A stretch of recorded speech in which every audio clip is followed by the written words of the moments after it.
Na compressa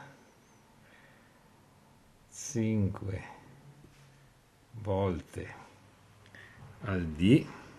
Il dottor Riccardo Szumski entra nel suo ambulatorio con la felpa rosso bordeaux su cui spicca il leone di San Marco, biglietto da visita del suo attaccamento al Veneto.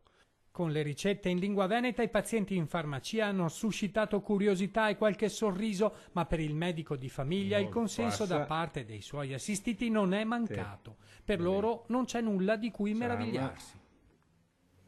Fra 3D. Il dottor fa bene a scrivere le ricette in dialetto perché molta gente capisce meglio le ricette. L'iniziativa è bella, perché probabilmente ce ne tanti anziani che preferisce leggere la ricetta in dialetto. È un modo come un altro per capirsi, lo faccio già da tempo, ci ha detto al microfono, nessuno si è mai lamentato.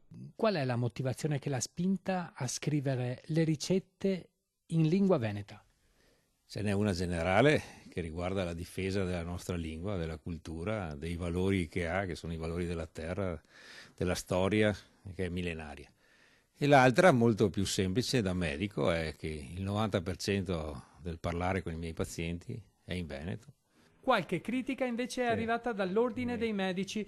Per Szumski invece non ci sono dubbi. Chi non capisce quello che scrivo me lo può dire e sono pronto ad adeguarmi.